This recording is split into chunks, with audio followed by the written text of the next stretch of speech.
This is a farm in China. This is a McDonald's in New York. This is an apartment complex in Mumbai, and this is a skyscraper in London. What do all of these things have in common? Well, as it turns out, all of these places' successes or failures, economic booms or collapses, and even population explosions or famines might soon be decided by the nation of Morocco. But probably not for the reasons that you might think. In fact, this future economic trajectory was likely decided by a tiny little creature just a couple centuries ago. This is a bat. In the modern world, we view bats as things that both control insect populations, as well as creatures that spread rare diseases. But a few hundred years ago, bats were discovered to do something else. Something miraculous that would shape our world forever without most people realizing it. In 1802, the European explorer Alexander von Humboldt was traveling through the Peruvian lands when he discovered something strange. You see, the Peruvian lands did not seem like they were suitable for large-scale agriculture, yet the Peruvian fields were filled with lush and healthy-looking crops. And he soon discovered that the Peruvian people had been collecting a substance called guano, which is the excretion of bats and some seabirds, and they were using this by spreading it along their crops for the previous several thousand years. So, Alexander von Humboldt ended up bringing this knowledge of guano significantly increasing food production back to Europe, where soon that knowledge would become a key point of interest to the Western world. Because soon after the discovery of guano, food production boomed in the United States and Europe. And all of a sudden, these Western nations went from having a small but significant shortage of food to having a massive surplus of food, which was more than enough to feed all of its citizens and then some. In fact, guano's impact on boosting food production became so important that several wars were fought over guano, such as the Chincha Islands War of 1864, and the War of the Pacific in 1879. The United States actually became so enamored with guano that it passed the Guano Islands Act, which allowed any American citizen to claim and annex any island that had any substantial amount of guano on it. And well, they did lay claim to roughly 70 of these islands, most of which were in the Pacific Ocean.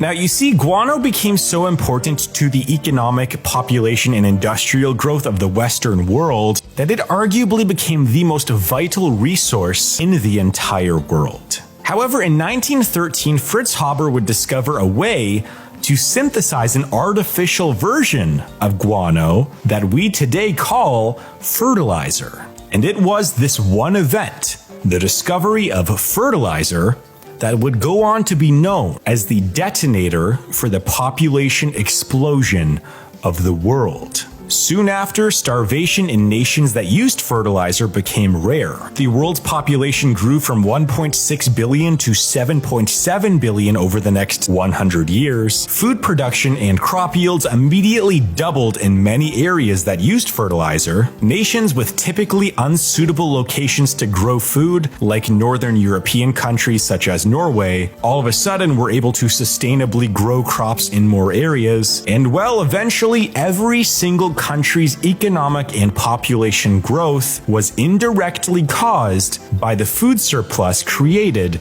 from fertilizer. In fact, it is estimated that roughly 50% of all nitrogen in your body is directly from fertilizer that farms use to grow food. And well, that brings us to today. All of this seems great so far. Fertilizer has allowed many countries to grow and in some cases become superpowers of the world, where nearly all of their citizens are well fed and have a very little food insecurity. But in 2010, a few scientists began to notice something a little bit worrying. Fertilizer, the compound responsible for a ton of the growth that humanity has seen over the last 2 centuries, might actually be running out. That's because that our fertilizer that has been used to grow our entire civilization over the last couple hundred years needs 3 things. one of which is a nitrogen-based compound, the second of which is a phosphate, and the third of which is a potassium-based compound. And two of these are compounds that we cannot create from scratch. And those compounds are phosphate and potassium, or in its raw form, potash. You see, potash is a non-renewable resource that is largely controlled by just 4 countries. Canada is by far the world's largest producer of potash, with over 1/3 of the world's potash coming from Canada. Russia, Belarus, and China produce between 10 and 20% of the world's potash each, and every other nation in the world combined produces only about 19% of the world's potash. And let's think about that for a second.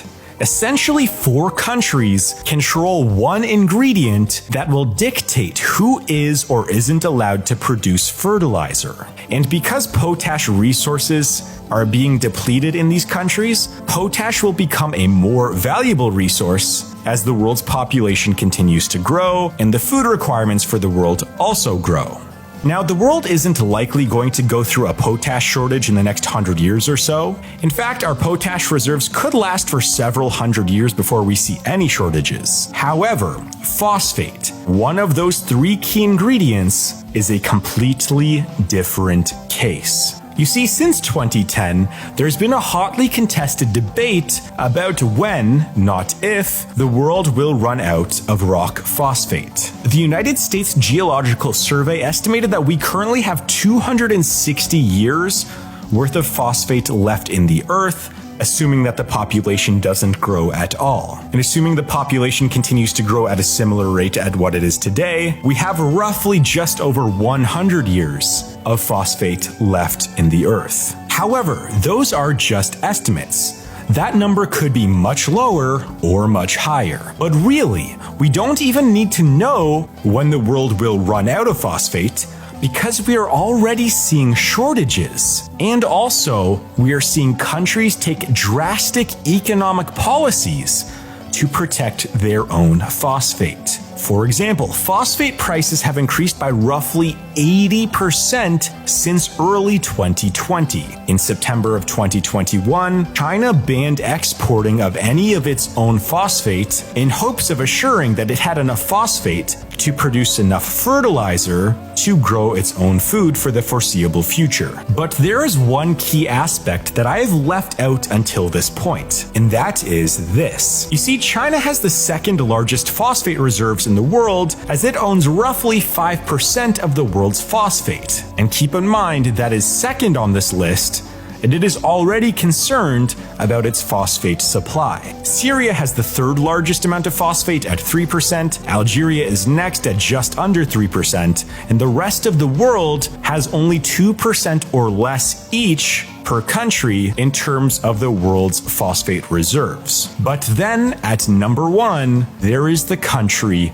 of Morocco. You see, Morocco owns a whopping 70% of the world's phosphate. And let's think about that for a second. One nation owns 70% of a resource that can dictate which other nations will be able to feed their populations. In fact, within the next several decades, the world's food supply could become dependent upon whoever Morocco chooses to trade with or who they choose not to trade with. Or maybe just simply, Morocco will just sell off the phosphate to the highest bidder. There is also the potential for international conflict or cooperation, as that has been seen throughout history with any valuable resource. And this would be far from the first time that we have seen wars started or partnerships enacted that revolved around the acquisition of fertilizer. In fact, increasingly every single year, large populous countries like India, Mexico, and Brazil are becoming even more reliant upon Moroccan phosphate or their agricultural industries. And other nations like the United States have been placing tariffs on Moroccan phosphate